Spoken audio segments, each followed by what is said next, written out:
All right, Mike Ritsema here with i3 Business Solutions with your cybersecurity education and awareness training. Realtor, real estate, contracts edition. And the words of the day are paranoia and vigilance. Please be paranoid, be vigilant, because hacking is a for-profit business. You can go out and buy tools on the dark web, set up shop, and go to work hacking and making money. It's no longer send out a couple million or 10 million emails and hope to catch somebody with a couple $1,000 credit card. We're talking about phishing and spear phishing. No, we're talking about whale phishing. Let's go after business owners, realtors who are moving, $50,000, $100,000, $250,000. Let's go after the whales and get the big money. And how are they doing this? They're doing this with 80% hacking-related breaches leverage either stolen or weak passwords. There's ways to prevent that, but it starts with humans. Business, email, compromise, BEC, costs over $5 billion a year. That was a number of years ago. The costs are staggering today.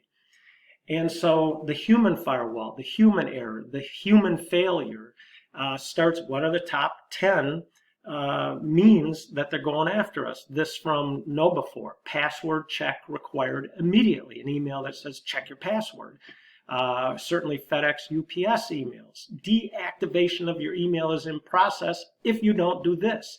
Urgent. Deal with it now. Boy, I better deal with this right now. So phishing, again, BEC, business email compromise, is the one way they're going to get to us. And so that's a fake email that appears to come from a trusted friend or organization. It typically tries to trick us into giving away sensitive information. And they're getting very good at it, especially with Office 365. And then certainly when you do this, you download a malicious program. And so what does it look like? Well, if we scrutinize the email, we can see that it comes from an unusual email address. And then oftentimes there's high urgency requirements in it. So here's one that actually came from one of our customers that was hacked, and you can see the spelling error that immediately led us up to that one. And here's two that looked very similar. This one was real, came from our bank. This one is an example of a fake email that leads us into a recognizable product like OneNote, and a OneNote project starting, possible, we're working on a new project, and then throws us right into log into your Office 365 alert account. Now I've given away my credentials. That's a problem. So how do we protect ourselves? Certainly never give out personal or sensitive information via email, and that includes social security numbers and bank numbers and so on. Never click on links or attachments in an email. If I'm going to Chase Bank, I'm not going to click on the link in the email. I'm going to go to the browser and log into my Visa card from the known site. I'm never going to make a phone call to a phone number in an email. I'm going to go to the known phone number that I have. So we're going to be paranoid. We're going to be vigilant. So how do they hack us? And it is social engineering. That is what spear phishing is. And that is 70 to 90% of attacks. We know how to protect that. Now, we can go on the dark web and buy, over approaching 2 billion passwords available out there. And you know where those breaches have come from. They're published on almost a monthly basis. So therefore, we say password length equals strength. Use a song lyric, use a passphrase of some sort. I'll show you examples, mix upper and lower cases. The days of an 8 to 10 character password are past. And so there is a site called PassFault. You can type in your password and see how easily it can be hacked, how quickly it can be hacked. Here's examples of good passwords. Amazing Grace, How Sweet the Sound, 1492, Columbus sailed the blue. The Baker family lives across the street, 2010. This is a crazy idea, 5144, I think it is. Does length beat complexity? And the answer is yes. If you use a crazy, convoluted, I can't remember it, or type it on a keyboard password, It can be hacked in less than a day, 8 to 10 characters. Just a reasonably priced computer can hack that password in no time at all.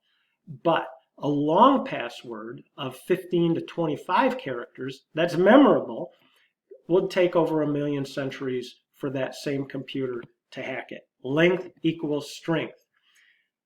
Most importantly, 99% of email breaches can be stopped by multi-factor authentication. So confirm it's on for you at your organization. And also go further and make sure that your banking applications, any payroll applications, any personal email and banking, you're using multi-factor authentication, which I will now tell you the 4-digit passcode to my ATM card. And it is the same 4-digit code that was given to me over 25 years ago. How can that be? Because multi-factor authentication is what you know and what you have. And in the case of an ATM card, I have the physical card. I know the 4-digit. If I lose the card, the person doesn't have my 4-digit code. And if they get my 4-digit code, they need my card. If they get my card, I'm going to change my code. So therefore, multi-factor authentication is what you know and what you have.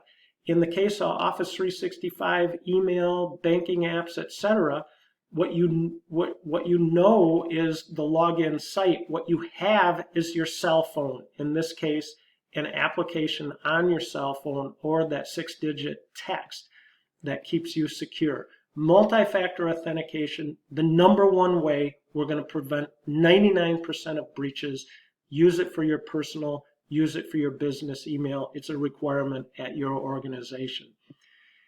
Never tell anybody your passwords. Use a different password for each system or site. One of the biggest ways this is breached is, oops, people are using the same password because they're trying to remember the password, and to remember more than 5 or 10 passwords is a pain. Therefore, we use the same one. Wrong. We cannot do that. Use a password manager. We recommend LastPass. LastPass sits in your browser, and you can easily find passwords, copy passwords. For $1 or $2 a month, you can sync it to your cell phone, and you now have every single unique password with you anywhere you go in the world. Use a password manager. And second, third, or fourthly, use only the Office 365 mobile apps. We don't want to use the email software on our cell phone. We want to use only Office 365 mobile apps. So verbal or voice conversation confirmation of any new funds transfer account. No social security numbers, credit card numbers, bank or routing, email delivery, and absolutely use multi-factor authentication. Multi-factor authentication must be on #1. We're never texting social security numbers, bank or routing numbers, passwords, never texting that information. We're never disabling malware or antivirus protection on our system. We're using a password manager. We back up our stuff. We recommend this. Turn on your iCloud backup for your cell phone. Turn on your Google backup. And then restart your PC or laptop on a regular basis. Technology marches on. Mitigate the risk. Be paranoid. Be vigilant.